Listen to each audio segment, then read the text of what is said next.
is the glory forever. Amen. And yours is the kingdom, yours is the power, yours is the glory forever. Amen. And yours is the kingdom, yours is the power, yours is the glory forever.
afternoon, ma.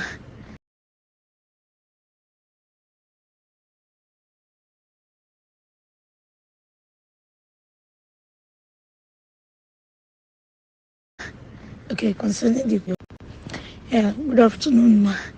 Okay, concerning the question that you asked earlier, that what level of financial capability should a man have?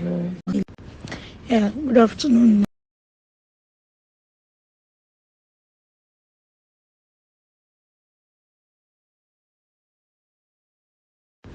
Good afternoon, ma. Okay, concerning the question.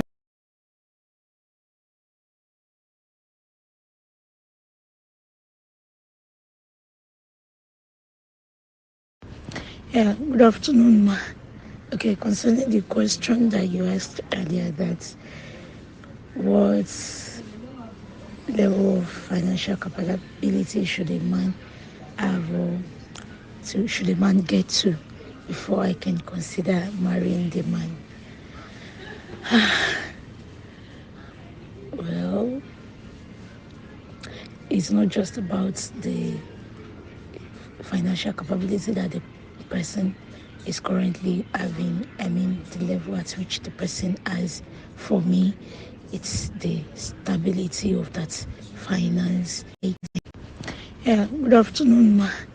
Okay, concerning the question that you asked earlier, that what level of financial capability should a man have, should a man get to before I can consider marrying the man?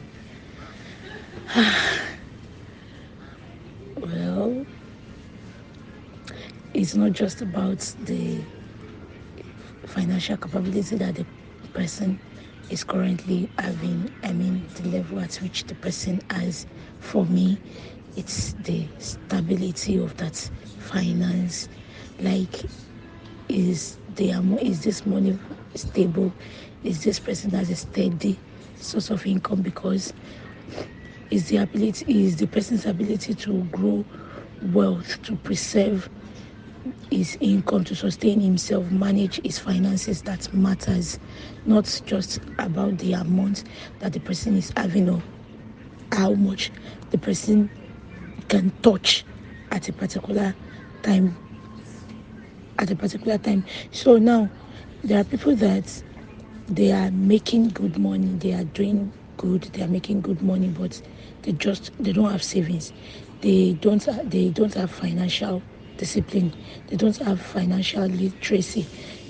Meaning that if anything should happen tomorrow, like maybe the tides are to turn, maybe the tables are to turn and they just change, things begin to not work out the way it used to work. They cannot sustain themselves over years. Quite all right, it's God that sustains you, but there are channels that God opens to you. There are channels through which God will bless you. So how is this person taking charge? How is this person managing his finances? So for me, it's actually the literacy, the ability to manage, to control your finance, to take charge. For me, that matters. So if you are someone that you are capable of taking care of yourself, you are doing well for yourself, averagely, not necessarily be the wealthiest person in the room, but you are doing well. Ashiri people also drew or modelo. So the person is living on God's blessings. God is blessing the person, and the person is doing well in managing his finances well. For me, the person is okay financially for me. So the financial capability, when the person is capable and he has steady source of income, is managing his resources well, I am okay with the person.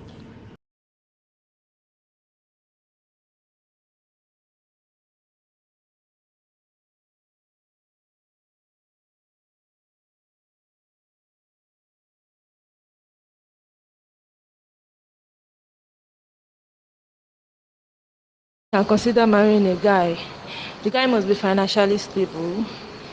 That is, the guy must have a stable source of income, and he must be responsible with his finances. And the guy must be self-reliant. That is, he must not be dependent on anybody financially, and he must be able to afford a comfortable standard of living.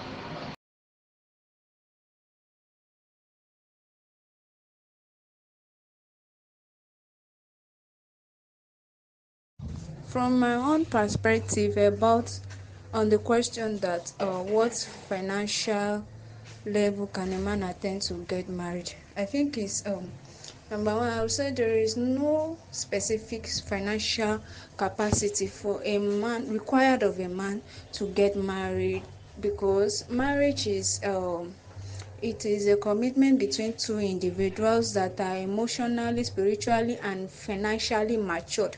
So I think a man does not really, although I'm not saying a man does not need to be financially okay to some level before he goes into marriage. Number one, he has to have a reliable source of income. At least a man must be working and have an income coming in at the end of the month before you could think of getting married. And he should also have this financial independence, and that means he should have this sense of independency and security when it comes to money and everything, including decision making and everything. A man should be able to take decisions when it comes to money.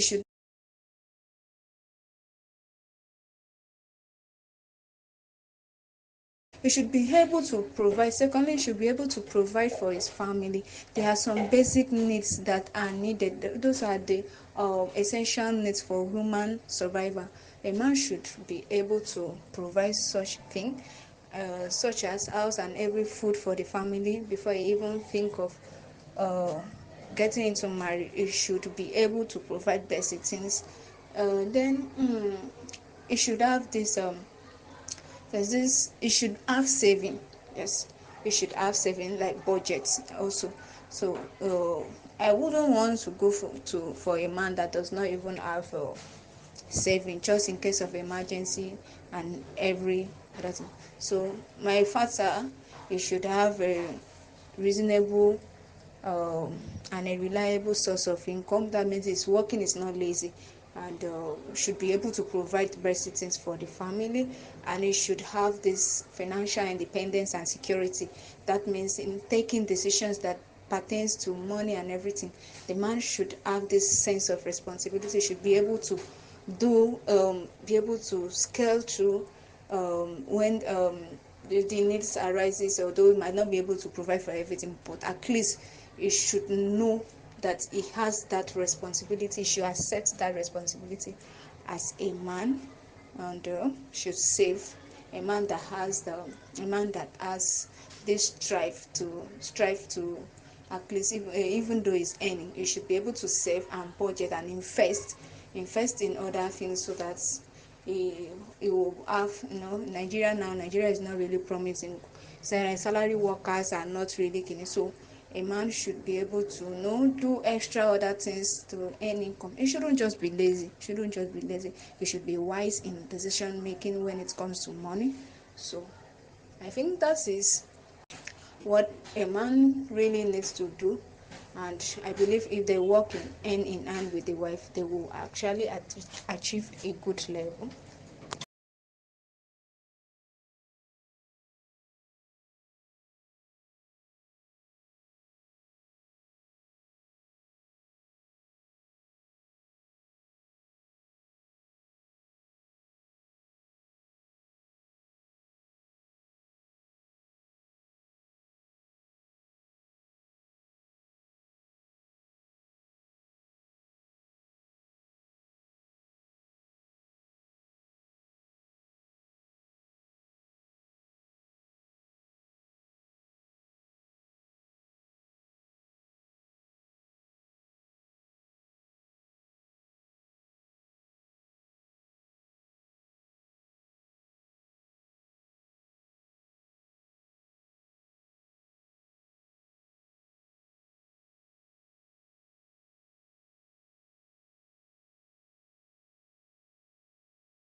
Am I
This question will just go to hello? Pastor Iyano Tella again.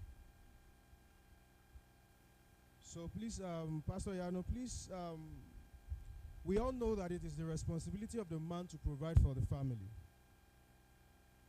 Is the woman obligated to financially assist or support the husband in terms of taking care of the family?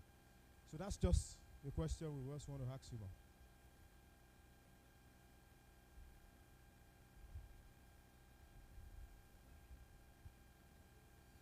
We can't hear you, ma'am.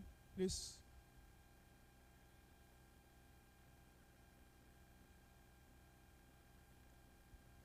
We still do not have the voice, ma'am.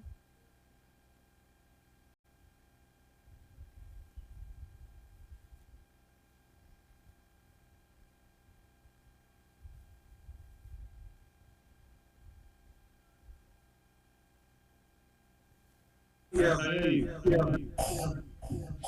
Yeah. Okay, but I don't think they can hear. Now we can hear you now. Now we can hear you now. All right.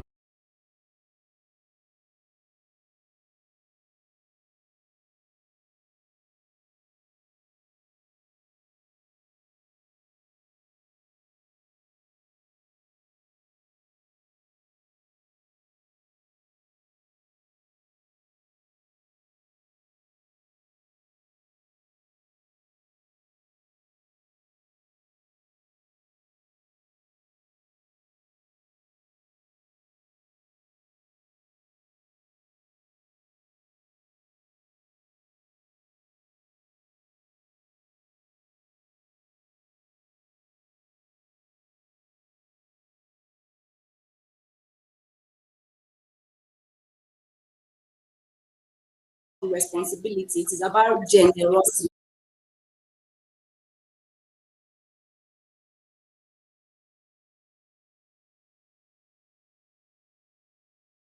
not necessarily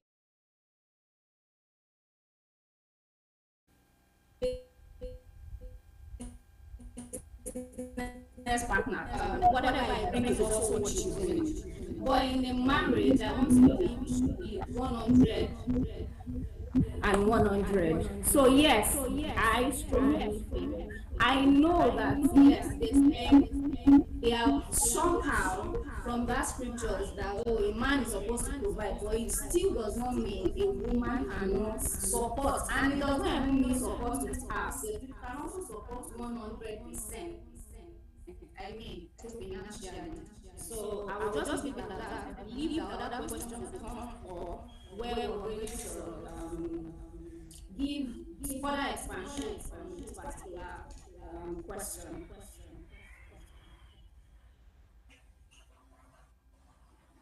Thank you very much for that um, contribution. Okay, this question then will go to Pastor Damola Teller then. So we know in a case where a man is it okay for him to still request or expect any financial assistance or support from the wife, even though the wife earns her own money and you are aware that surely she has money to also spend, but you are capable enough to take care of your home? Is it still okay for the man to still demand or request or expect any support from the wife? Thank you very much for that question, and good afternoon, everybody. Now, I remember 1 week before we got married, we attended the wedding of my wife's chief bridesmaid, and there was a comment that was made in church that day, which the pastor's wife was trying to the people will say, the woman will say, my money is my money, but your money is our money.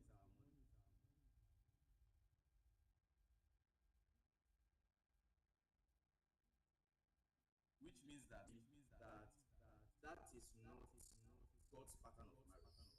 And there was a time matriarchy was the way to go. The man was fully responsible for taking care of the new man, does not need to make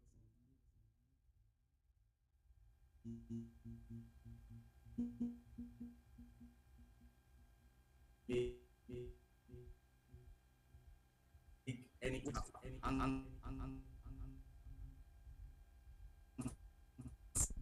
so women they might be what we refer to as gender roles and all that. But it is a situation in which both parties have to pool resources. Now, when I hear this kind of question, one thing that strikes me is that why does the man need to be? So it's an issue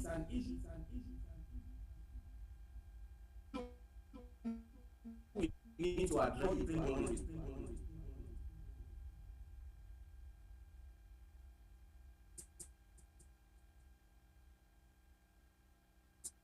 What are you doing? The children are going to school, the man is paying for it, they are quelling the car, they are building a who only bring our own water to table. Definitely, the status of that marriage would improve from where it currently is. So the family will experience increase on all sides if the woman will bring her own quota to the table as well. As men,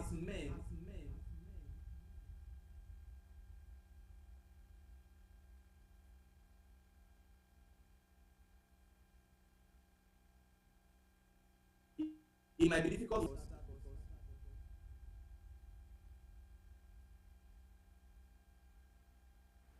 Babe,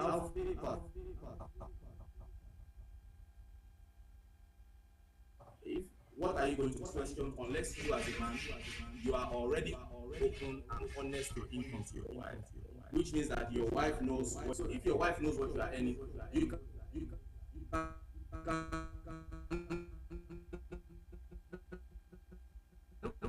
look at what you are earning. So I believe that both people and find a way to harmonize so that the family can move forward. However, the man should expect it. The man still be able to take care of the responsibility, but the man should expect it. He might not request it. My wife to bring something to the table, but I expect it down.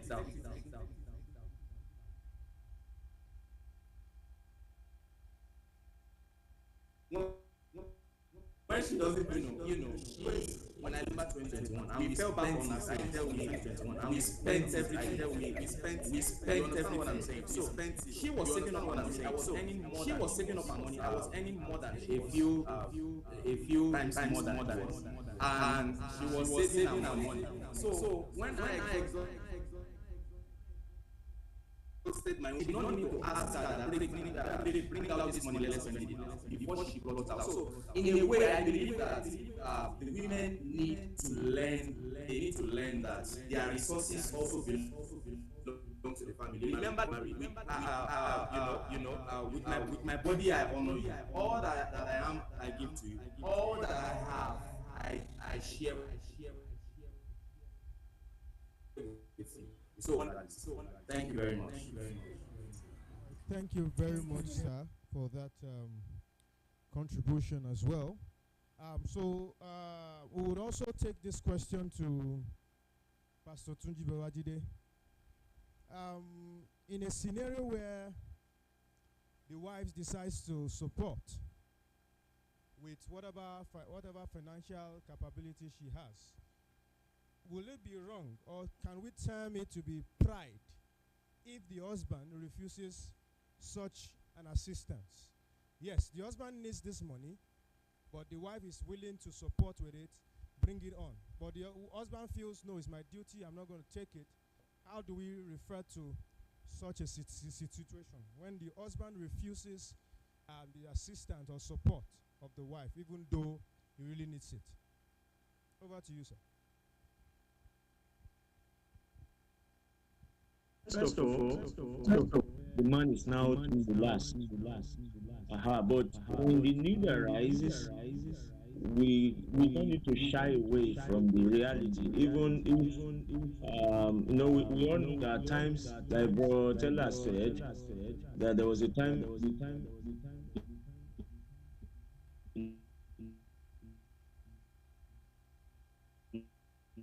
lost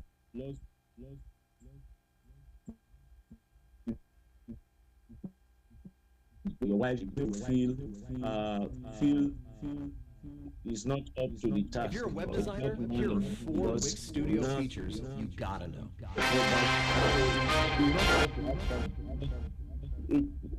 The Bible says that the two of them shall become one flesh. Also, when it comes to finance, that we play out. Why we don't, why we are careful not to fall into the syndrome of dependence on our wives. When the need arises, we should also be free to say, honey, that's your money. You just have to bring it. It has happened severally.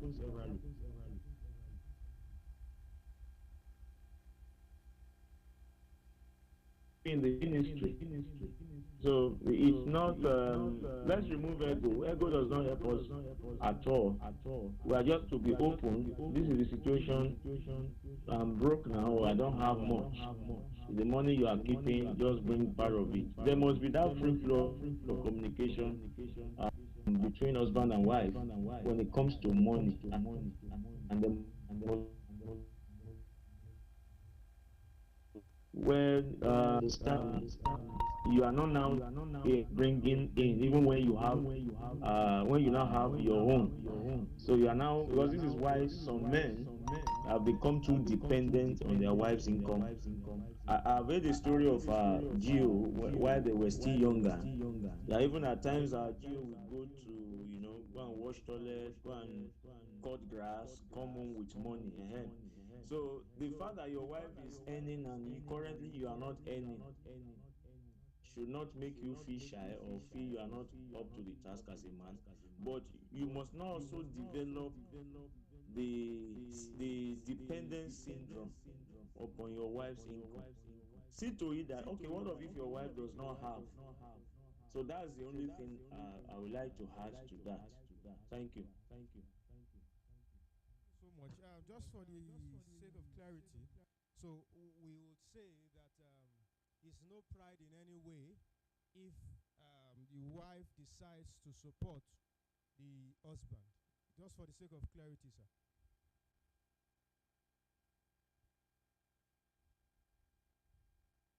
Okay, maybe we should just go on. Seasoned men of God, for how far you have been contributing. We are so sorry that we are pumping so many questions to you. Please bear with us, and I'm trying to tell you that we have more questions to ask. So please prepare your mind and trust the Holy Spirit to help you give the right answers to this question. So, Pastor Mrs. Anutella, we want to ask you once again. Um, does a wife know how much husband with all deductions and allowances, and the wife approve of how much he spends every time? Should the man be open? Okay, I'm spending 1 naira on going to eat rice or something. No, I'm spending 2 naira on this.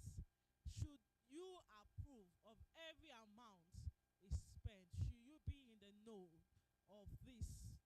So give us insight to this. Thank you.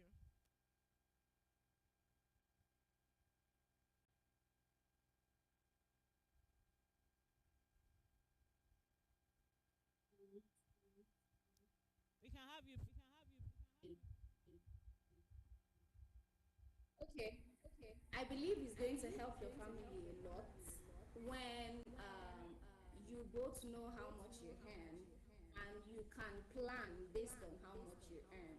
Because the thing is, for instance, if the wife does not know how much the husband earns and the husband does not know how much the wife earns, there is a likelihood that you can't necessarily plan things, right? Because you will start, let's assume, it will just guide your spending habits, the way you people will plan your family.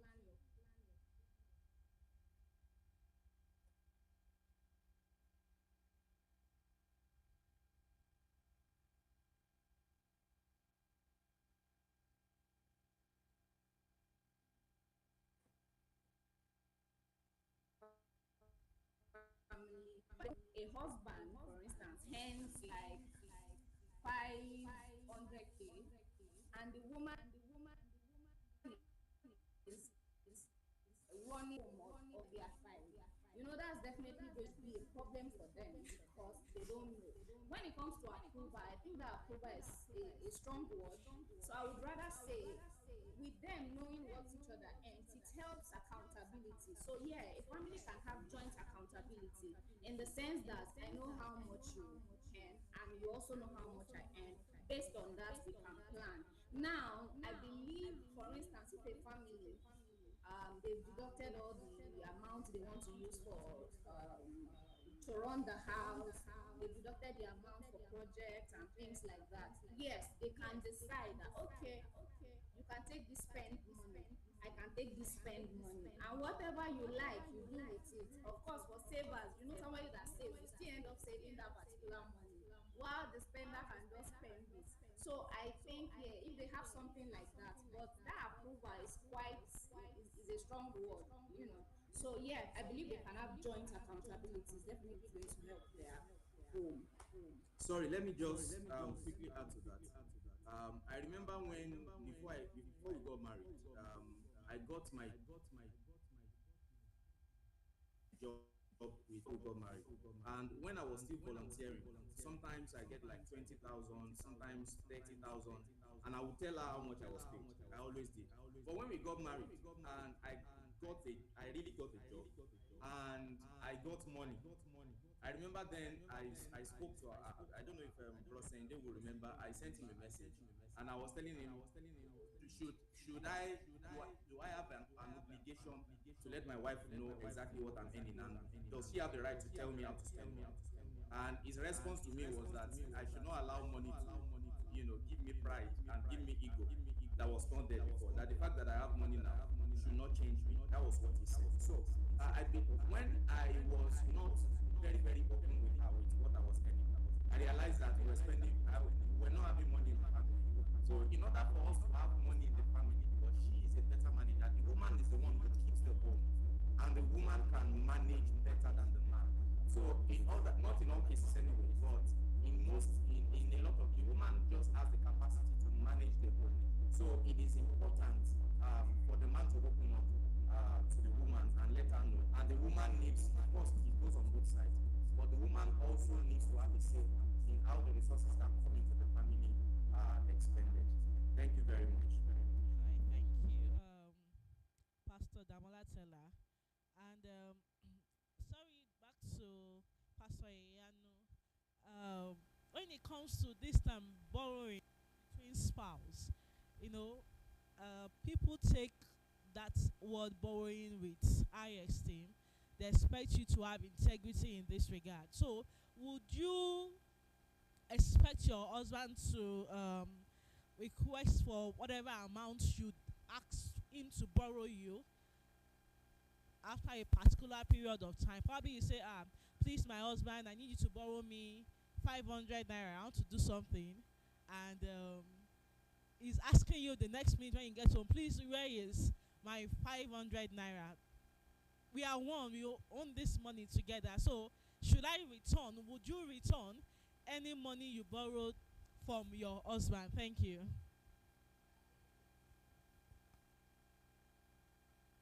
Using the word borrow, I don't know, there's something there. But yeah, the fact that you are saying borrow me, you don't say give me, right? Even though I want to believe there shouldn't be, but families are different. Now, if the word borrowing is coming up, you said borrow, you did not say give. Since that is what you're using in your family, then you definitely need to return it. Now just leave it as that. Let me ask Pastor Damola. Would you return? Okay, let me just quickly just add this as well to it. While we are talking about the fact that we are one and our resources belong to each other, there are times when we also have individual resources. For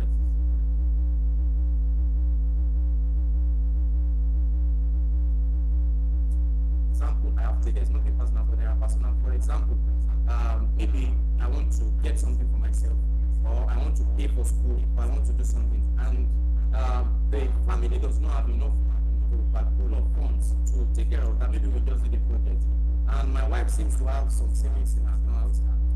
Why not just give me 20k, borrow me 20k? You know that you have to ask for. So borrow me 20k, let me pay off. By the time I get my salary, I will pay you back.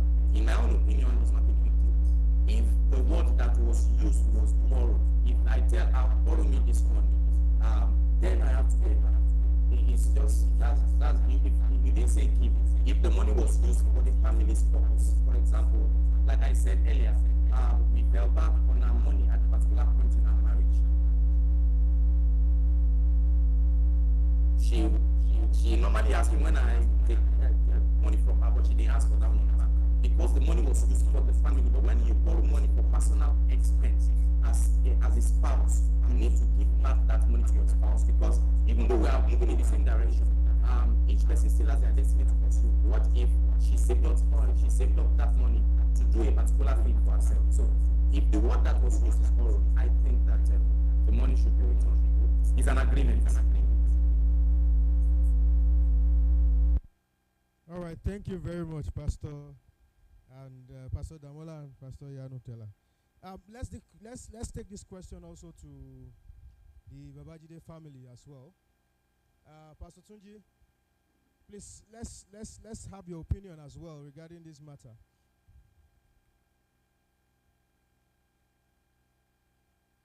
Is well said. The issue is the word borrow. So whatever you are borrowing for, even if it's for house expensive, if it is borrowed, it must be paid back. The thing is that many men we are guilty of this because we are always owing our wives, I don't know if Brother Mola is in that shoot. But the thing is, it's a borrowing. It has to be returned.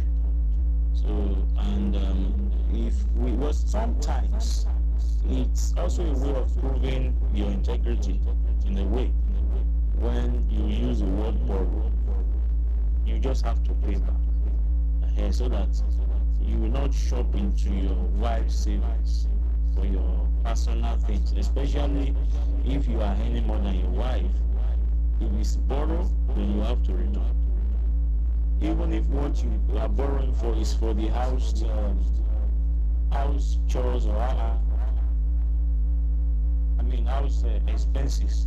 As far as you actually want borrowed, I think it's better you pay back. Even if in some cases it may be gradual, it may be in installment or whatever agreement you people have. It may have to be that you return as you have agreed with your spouse. Okay. So that's what I want to say about that. Thank you very much, sir. The issue there is the word borrow. So please let everybody take note of that. Am I clear? Yes, you are very clear, sir. You are very clear. So the married ones are missed us. Let's not be using the word borrow. Rather, let's tell them to give. So that, all right. So that being said, we'll still have a question thrown to Pastor Tunji. In a situation where the woman earns more than the husband, who should make financial decisions in that home? I would give us a scenario, very clear one. Take for instance, the family wants the wife wants the kid to go to a private school, but considering what the husband earns, he's not going to be able to cater for the private school fees. And because of that, he is wanting to settle for the public school. But because the wife earns more and she wants the private school, she probably want to be the one to take the decision in that regard. So in that case, where do you think the kids should go to? Taking it back to that question, that when the wife earns more than the husband, who should take financial decisions?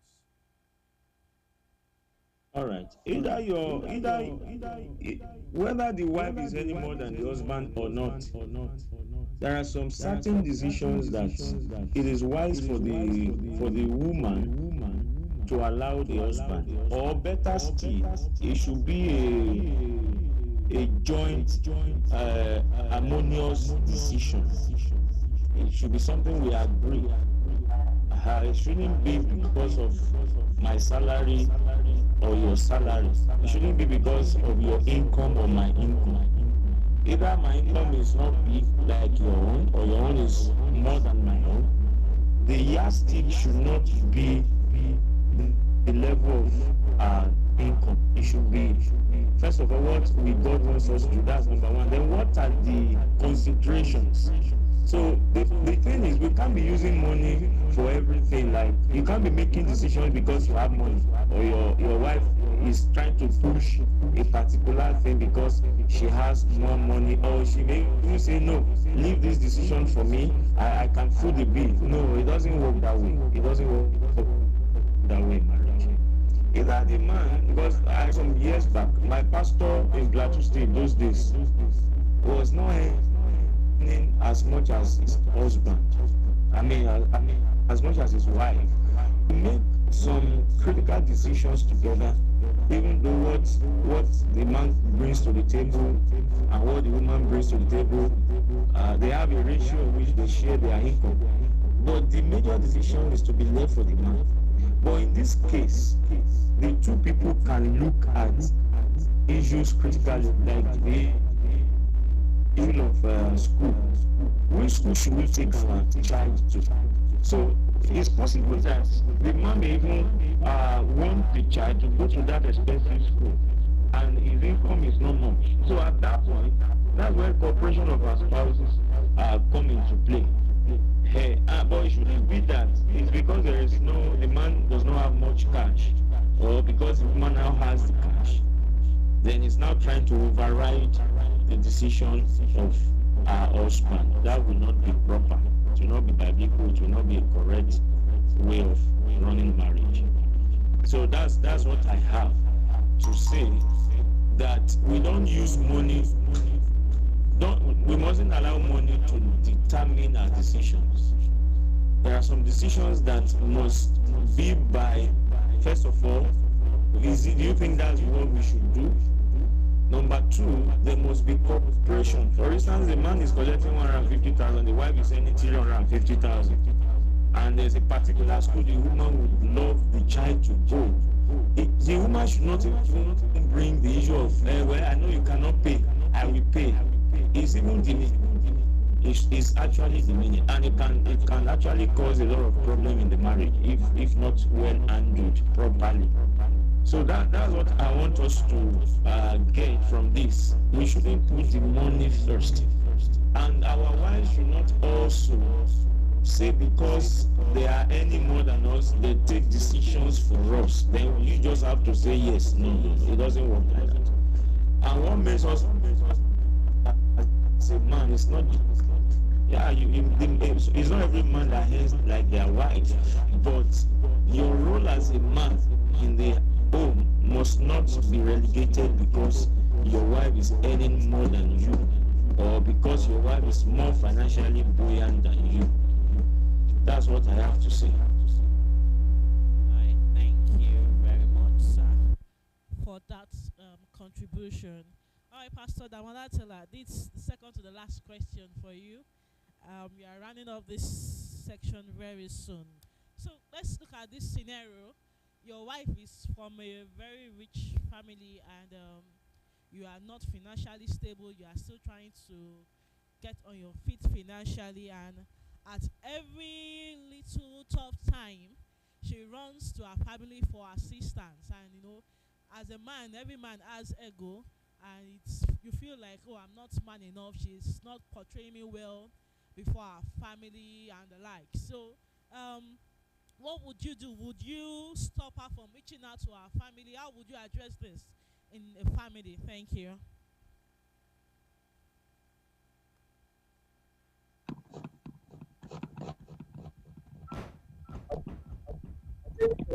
This up, and I would just like to say the Bible says in the book of Amos chapter 3 verse 3 that can two work together unless they agree. So as far as people is concerned, when it comes to issues, making decisions about issues, it's not the responsibility of one person, and it's not a yardstick for measuring who is the head of it. The person who is the head of it is clear.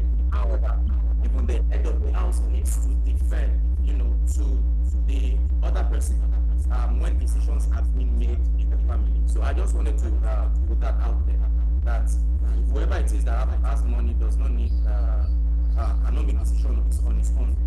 Even though maybe when my wife wasn't earning money and I was earning money, decisions, what car are we going to buy, what school are we going to send our son, what kind of house are we going to rent, was never ever made by me. So I just wanted to add that to what Protingi has already rightly said. Now, for this particular issue,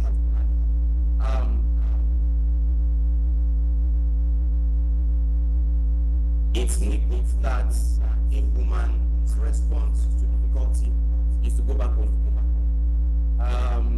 Because that's where it's going back home, back to her home.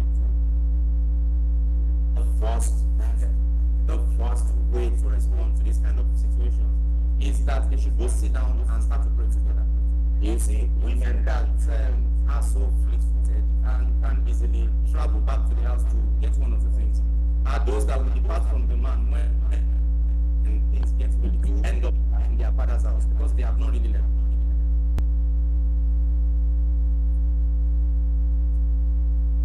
It's like cultivating the cucumbers and the cabbage and the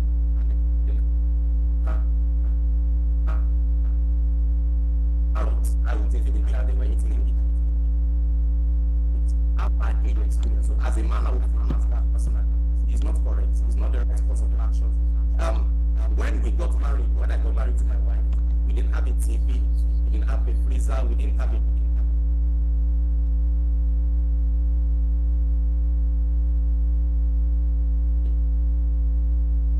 the only address is that was the only thing I had in my house when she came.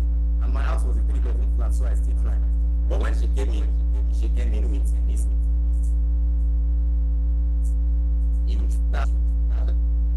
Because I didn't have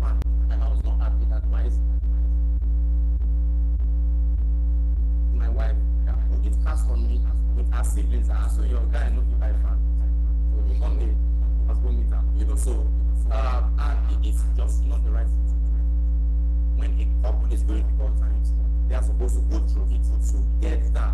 Nobody, no external influence. The family can members can support. For example, parents can decide to package food stuff and send to them. But it shouldn't be the wife going behind the back of the man to make demands for such goodies. It should be discouraged. If they want to do that, let it be a joint decision. That we make this assistance for a few months, and it be a routine thing. Because they will get relaxed, the woman will get relaxed. What is she doing herself? If the man is going through difficult times, what is the woman doing to make ends meet in that particular moment? So it's not correct. If that is allowed, the parents can begin to have undue influence over what is happening in that family. So it should be discouraged by all means. Thank you very much. The two of them, but even the family, the wife's family, they have too many, like they have too much influence in that particular marriage. They will end up noticing that in their home, decisions are not necessarily made by them. It's based on other people's contribution, especially the people that are financing the home, and they will definitely have a say because they are the one running your home. So that's not a good practice. Thank you. Thank you very much. I think these contributions are really insightful, and I believe every one of us, we are getting one or two things to add to our knowledge, world of knowledge regarding this matter. So on the last note, the question that we want to ask will go to both parties, both the families, by the Taylor family and the Babajide family. So maybe we'll just pick it up from the Taylor family since they just had the floor. There's this controversy over this joint account thing that couples are supposed to have or not supposed to have. We just want to have your view, we want to have your opinion. Oh, wow. Okay, so I don't know if they can still hear us.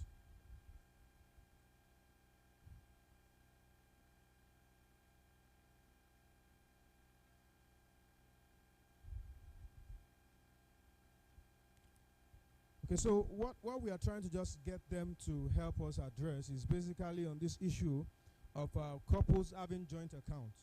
For I know for one that in the last, for like 15, 20 years, I've always been hearing these issues when some couples will agree that yes, they should have. Some will say, lie, what for? You know, it has been really a controversial matter. So we would just like to have our pastor's opinion about this matter so that as we round off this session, I believe we are back online with them.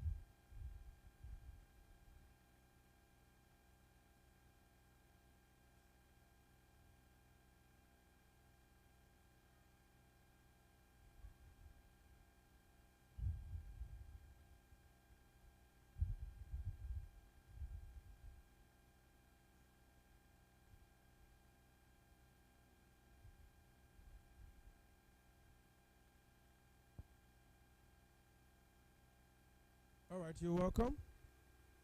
I don't know if you got the question, sir.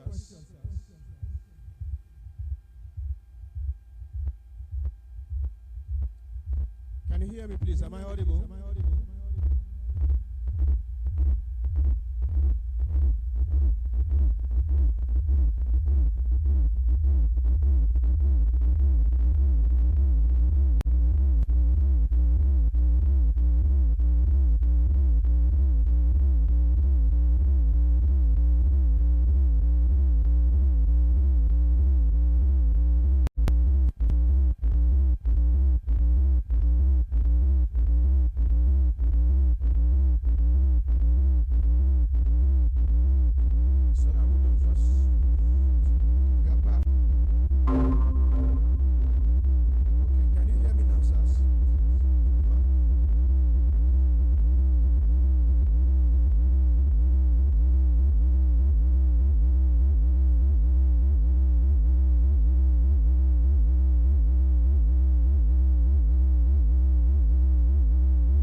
So the question basically is, are couples expected to have a joint account? That's basically the question. Are couples expected to have or to run a joint account?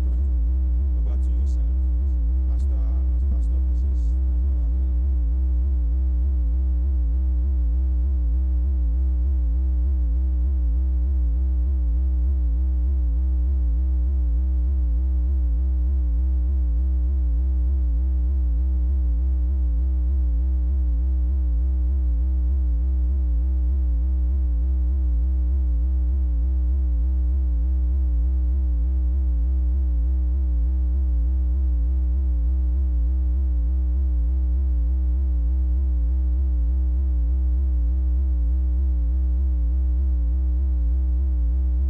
I just asked if couples are supposed to have a joint account. That's just the question.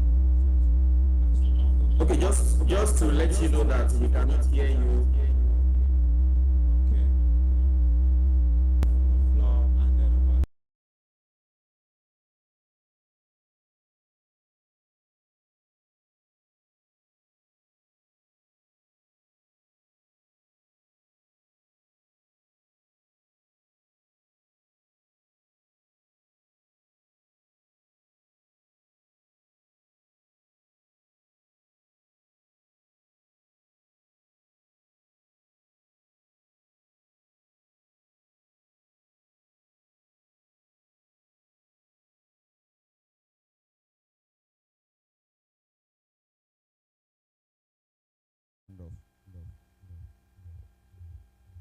So,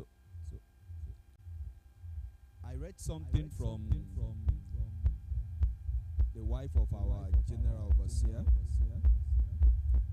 talking about couples who keep joint accounts. So she said couples that keep joint accounts, they always prosper financially in marriage. So couples that keep joint accounts, they prosper easily or faster financially. So it now depends on what do you want? What do you want? I said something in mind. My writer said your life goals determines your choice on this matter. So whether you want to support some of the things that has been said or not, I thank God that we have those are our pastors who have shared from their experiences with us as examples, and people can tell us what it looks like. And I'm happy that they are so young and they can relate with our age. So it's not people who are old and you will be feeling like maybe they don't know what we're going through. I will start by saying for a single to say yes or no to love or money, it depends on what you are pursuing. So if your goal is just to eat and then go away, so you can sit down with money. But if your goal is to build a home, there are people who went into marriage for different reasons. In fact, people go into marriage for different reasons. Some is for sexual satisfaction. Some is to cash out. Some is to proliferate, have many offspring, different reasons. So some want to flee sexual lust. That's why they got married. So there are various reasons why people get married, and your own reason determines where you go. So I see so many questions have been asked. Some of the common questions by women that I note here is, should money be a prerequisite?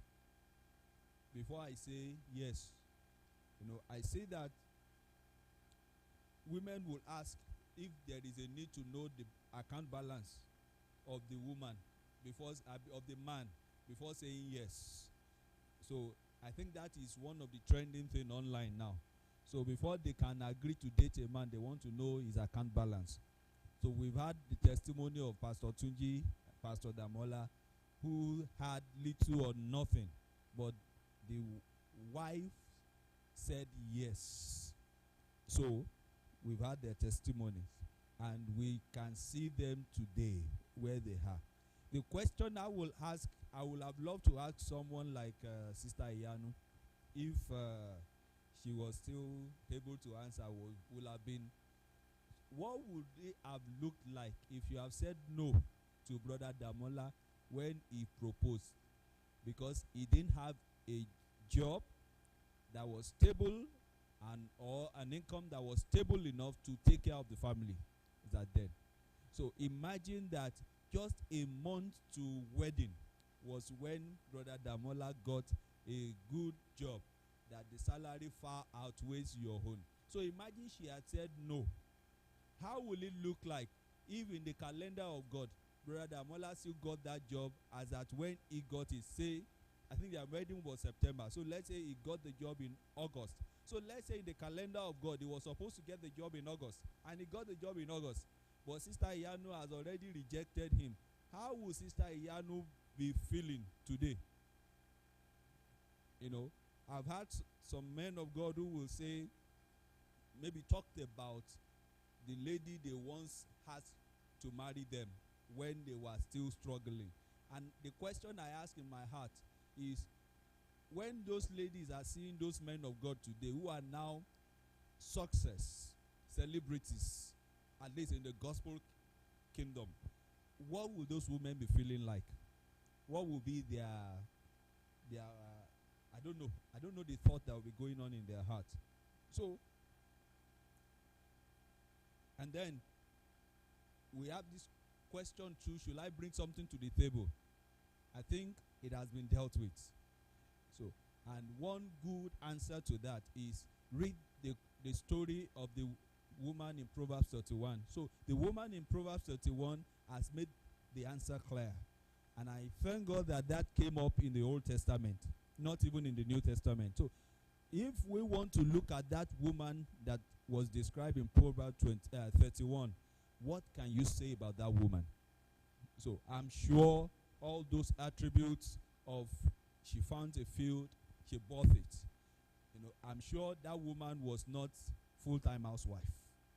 So that she considered a thing, you know, she considered some clothing that are good for the children to keep warm. She got it for them. Her husband is proud to be at the city gates. The city gate is where the leaders, the elders, the people who make decisions, where they sit in those days. So for her husband to be proud in the town or at the meeting of the elders, I think that woman has a contribution in that home. So I feel we could learn from that. Whatever we find in our world today or what the social media is telling us is not adequate and it's not the standard. The Bible is always our standard. So I think men should also ask the question, like Brother Damola mentioned, why should the wife know my bank account? You know, and then what is the wife bringing to the table? Is always a question. So it's funny when you look at women answering that question on social media today. What do you bring to the table? You find so many answers that, you know, I just summarize as what Solomon said. Solomon said, just like a gold pearl in a pig's snout is a woman without discretion. Because some of the answers that I get from women on social media today, I just remember Solomon's word. I just discovered that, oh, beautiful but no brain. There are many on social media today. So, and people, unfortunately, follow them sheepishly, thinking they are standards. Please, God's standard cannot be changed. God's standard cannot be changed. That somebody has the clout and has the media space to say whatever they want to say does not mean they have brain. So a lot of people are spewing out things that has nothing inside. Yes, let me say, in the real structure of a home, God is the provider. So let's forget about it that the man provides the woman support. Yes, we have agreed on that, but let's not forget one thing. If God did not give the enablement, none of you will be able to do anything. So God is the ultimate provider in the home. So we can now go to the structure of the father as the head, making sure the home is being provided for, and then the mother comes in, which our guest ministers have also made it clear, they are support. So, or like we say in football, supporting strikers. So they must put in their support if that home will be balanced. So, in fact, I did a calculation yesterday and I was wondering which man's salary will be sufficient to take care of some of these things that we are doing today. I did a calculation of a father, mother, and 2 or 3 children, and I was shocked that that home currently in this present economy will be spending between 300,000 and 400,000 on a monthly basis. So, and I ask myself, how many men earn such salary? How many women earn such salary? Most of the people we have, especially in Nigeria, you know, in the developed world, the younger ones are driving the economy. But in Nigeria, we find the older ones being the one earning much, while the younger ones earn very little. So most of the young age in our own economy earns very, very meager. So what is the salary we have? I see that an average salary here is like 150K. So if one person in the family earns 150K, another one earns 100K, put that together, how much would that be? 250. So would that be sufficient to take care of the home? So let's now imagine that you now put the whole structure of funding the home on the man. So how would the man make up? That's where the challenge is. So, and I don't know how many women who is truly a mother will sit down and watch their child suffer because the man alone cannot supply the need of the home. So, in fact, I came to the conclusion, in the economy of today that we are in, is not sufficient for one person in the home to just be the chairman of the finances. It's not. So everybody has to put in their impact and play their role. So please, God is the provider, so learn to depend on God. Then the man has the responsibility, then the virtuous woman supports. So the questions I will want to ask to you as a woman: are you a builder or a spender? Because that determines the attitude with which you run your home. Are you a builder or a spender? You know, some women only came to help the man spend their money. And I feel that's the brain behind the woman saying the man must have millions in his account. I was watching one on Facebook in the week, and the guy was like, so like how much should the guy has? And the girl was like, at least 20 million. And the guy was like, 20 million what? Naira or dollar or pounds? And the girl was like, dollar, pounds. And I was just smiling within myself that, does this girl has brain? And unfortunately, it ended up that she does not have brain. The guy asked, how much do you have? Do you have a dollar account? Do you have a forex account? Which country? She could not give an answer. So you can imagine. And one of the things I have noticed, young guys who are not married, please take note. When you see a girl telling you things like that, no, they are poor and wretched. I have noticed over the years, growing up, I have noticed that ladies that were really raised with money, they are not always particular about money when it comes to that junction. So they are always concerned about other things. But when you see a girl hammering on how much a guy must have, find out their history. They have suffered so much. So they are looking for somebody to transfer the aggression upon. So you are not marrying the girl alone. You are marrying a liability of the girl and the entire family.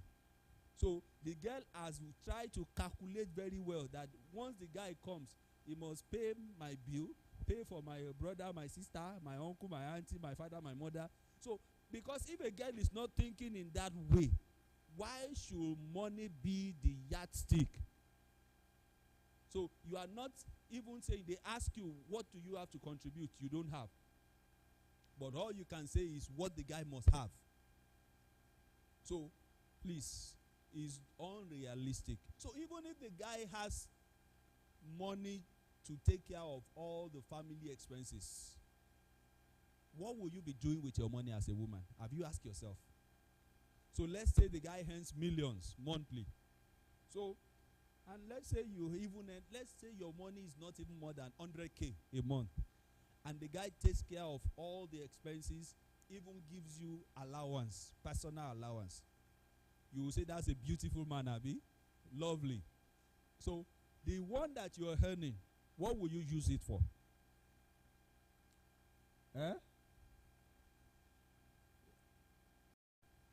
Honestly speaking, I am yet to see a real wife, an original woman, who will be happy just keeping her money, spending it on herself, and nothing else. I thought about it myself, and I looked at, you will be frustrated. You will, very, very soon, I'm so sure, you will have problem with, what do we call it? Depression.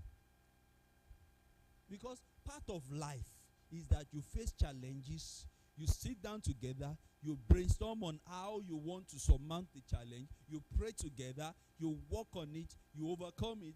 Yes, you are strong, you are happy. That gives you joy. Then you want to push ahead again, and when another challenge is coming up, you are saying, oh, I have overcome one. I can gather strength and overcome the next one. When you live a life that you have no challenge, you have nothing you are pursuing or something pursuing you, you will die in misery. There will be frustration all around. You can't escape depression. So life is built in such a way that you must just have something at every junction you are pursuing. So for a woman who does not need to spend her money, whose husband is doing everything, you will say, okay, my children, are they where they are supposed to be? When the children get there, at least you will go to market one day, you will go to the mall one day, and you will see something you like for your child. You want to say, oh, I like this for my child. You will see something I would like my husband to also wear this. And then you go and buy that and say, my husband, I'm surprising you with that. So those things make your marriage, your home to be spiced up. So your husband is thinking that, he's expecting the wife can come up with gifts for me anytime. When I don't know, for those who have children among us, you come back from wherever you're coming from, work or wherever, and they ask you, after greeting you, the next question is, what did you buy for me? So if you are that self-centered woman, what answer will you give to that child? And when that child notices that it is until daddy gives you money that you will buy something for them, then that child grows up with the notion that my mother does not love me. You might think your children are not noticing. It's only a matter of time. They are only waiting for that time when they will be bold enough to face you. They will confront you with the truth. And I don't know where you will hide your head that day. So maybe for time I won't pause here. So there are questions. There are questions that needs to be answered. We can do more the next meeting. We can do more.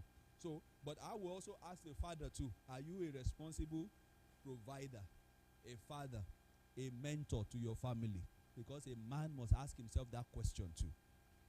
A lot of the time we are not good mentors. We only provide. Your child, especially your son as a father, watches every bit of what you do. Your son will never do what you ask him to do, but he will do what he sees you doing. So he wants to do what he sees his father doing. So my son has gotten to the extent of wanting to wait for me to come to the dining to eat before he also sit down to eat. Eat when daddy is eating. So that's why you must be a good mentor. I will also ask the wife, what else will you spend? Okay, I've said that. If you don't spend it on your money, So, and then the husband, if you tell your wife not to work because you earn enough, you are either myopic or insecure. I have noticed of all the women, all the men that always ask their wife to sit down at home, they are afraid of somebody influencing their wife negatively in any way. So maybe somebody will toast the woman because she's beautiful. Maybe somebody will carry the wife away. Maybe somebody will teach her a bad lesson to come, and there is that insecurity.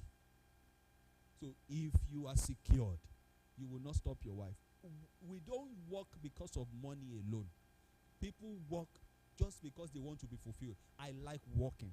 There are people that said, I have met, like, I remember a couple in Bayelsa. You know, the woman told me, my husband said I should not work again. Even though my salary is small, my salary is just equal to my transport fare. But I enjoy teaching. I like to teach. So to her, it's a dream fulfilled. It's a passion. Teaching children does not stress her. She loves doing it. And whatever you love doing, it gives you joy. You derive joy from it. So you derive joy from it. You don't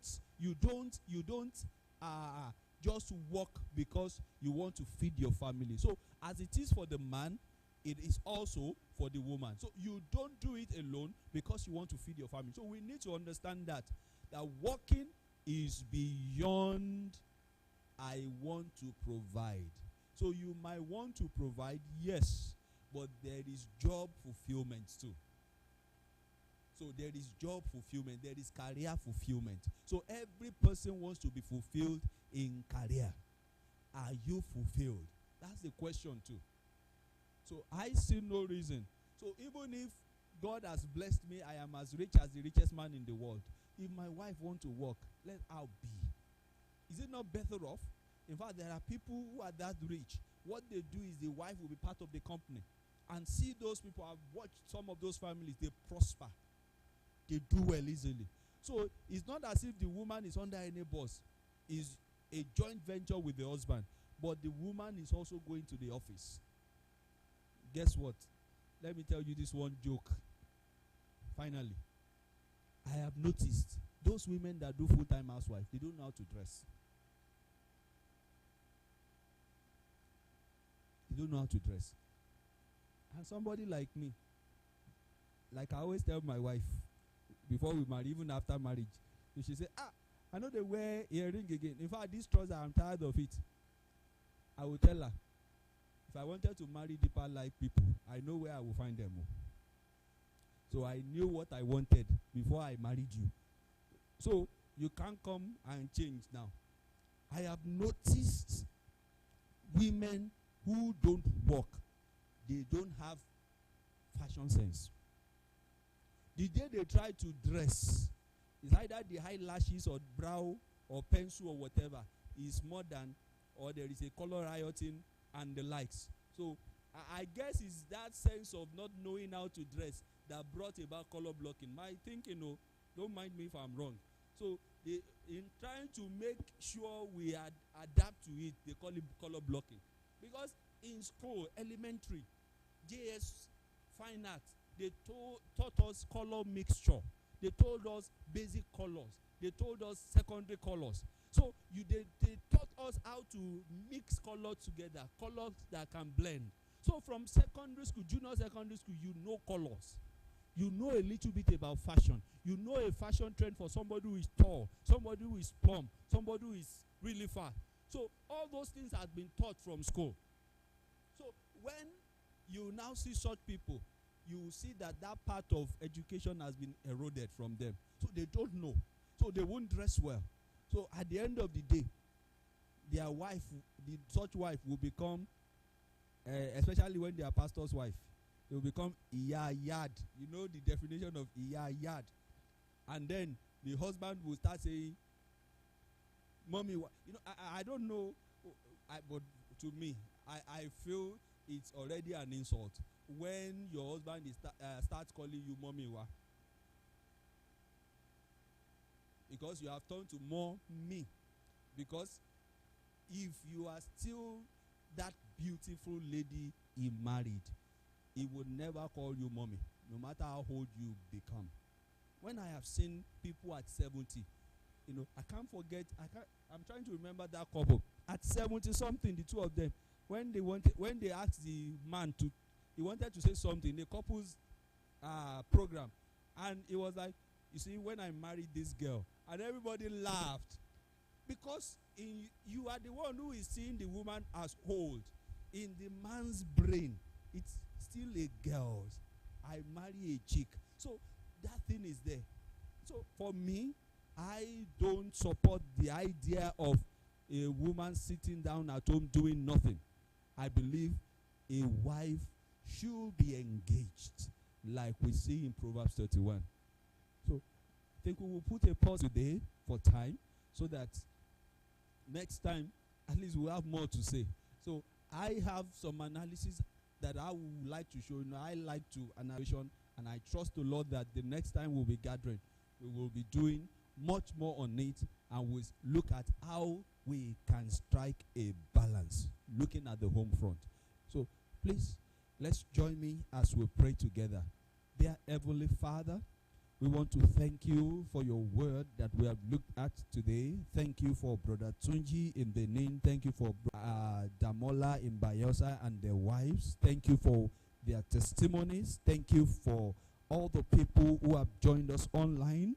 Thank you for what you are doing in their life. Lord, I pray for as many who has heard this word, I pray that you will let us all learn something that you have for us.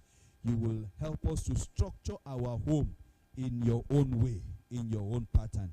That we will not structure our home according to the pattern of the world, but we will do it according to the pattern of the Bible. We will go back to how you wanted it in the beginning, in the Garden of Eden. And our home will be peaceful and beautiful and progressive, like you designed it to be from the beginning. This is our prayer. We say thank you, Father, for hearing us. In Jesus' mighty name, we have prayed. Thank you very much for coming, and for online viewers, I want to say thank you for joining.